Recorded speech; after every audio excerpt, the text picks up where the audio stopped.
সেই সুযোগে আপনারা বাংলাদেশ নিয়ে কি চান, কি স্বপ্ন দেখেন নতুন বাংলাদেশ নিয়ে, সেই ব্যাপারেও আপনাদের কাছ থেকে খুব নিবিড়ভাবে শোনার সুযোগ হয়েছে এবং সেই গল্পগুলো অনেকটাই আমার মনে গেঁথে গিয়েছে। উদাহরণ হিসেবে শুধু একটা গল্প আজকে বলি। শহীদ আদিলের বাবার সাথে আমি দেখা করেছিলাম জাতীয় হৃদরোগ ইনস্টিটিউটে। ওনার বাইপাস সার্জারি হয়েছে, বুকের একটা বড় সার্জারি হওয়ার পরে উনি বাড়ি ফিরে যাচ্ছিলেন, তার আগে ওনার সাথে দেখা করতে গিয়েছিলাম। তখন উনি শহীদ আদিলের কথা, ও কি করতো, ওর কি ভালো লাগতো, যেই দিন ও শহীদ হয় তার আগের দিন ওর চিন্তাগুলো কি ছিল এবং নতুন বাংলাদেশে ওর স্বপ্ন কি ছিল সেটা নিয়ে তিনি কথা বলছিলেন এবং নতুন বাংলাদেশে শহীদ আদিলের বাবা এবং মা তারা কি চান সেটা জানতে যাচ্ছিলাম। তখন শহীদ আদিলের বাবা বলেন যে ওনার প্রথম চাওয়া নতুন বাংলাদেশে একটা স্বাধীন বিচার ব্যবস্থা, যেই বিচার ব্যবস্থা মানুষের, যে কোনো সাধারণ মানুষের বিচার নিশ্চিত করবে, দ্রুততম সময়ের মধ্যে কোনো হেনস্থার শিকার হবে না, সবাই বিচার পাবে।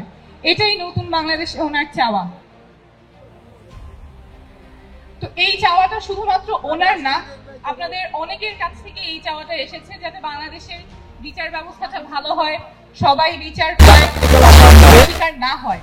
এখন আমাদের বিচার ব্যবস্থা যে ভঙ্গুর অবস্থায় আছে, সেখান থেকে এমন বিচার ব্যবস্থাতে যাওয়া যেখানে সবাই তাদের অধিকার সংরক্ষিত হবে এবং বিচার পাবে, সেটার জন্য কিন্তু সংস্কার প্রয়োজন। যেই সংস্কারের কথাই আমরা বারবার করে বলি। আপনারা নতুন বাংলাদেশ বিনির্মাণে যেই স্বপ্ন দেখেন, আপনারা এবং আপনাদের প্রিয়জনেরা যেই স্বপ্নের কারণে ত্যাগগুলো করেছেন, সেই লক্ষ্যেই আমরা কাজ করছি এবং কাজ করে যাব। আপনাদের সাথে আমাদের সবসময় যোগাযোগ থাকবে। আমাদের পার্টি থেকে একটা টিম থাকবে যারা সার্বক্ষণিক আপনাদের সাথে যোগাযোগ রাখবেন এবং আপনাদের যে প্রয়োজনগুলো আছে সেগুলো আমরা শুনবো এবং সেইগুলোর জন্য কাজ করব।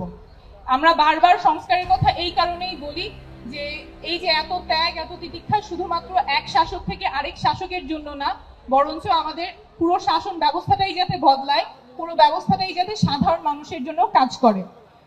পথটা অনেক লম্বা, এই পথটা আমরা সবাই একসাথেই চলবো, একসাথেই লড়বো এবং আমরা সবাই মিলে এবার অবশ্যই বাংলাদেশটাকে পাল্টাবো এবং শীঘ্রই পাল্টাবো।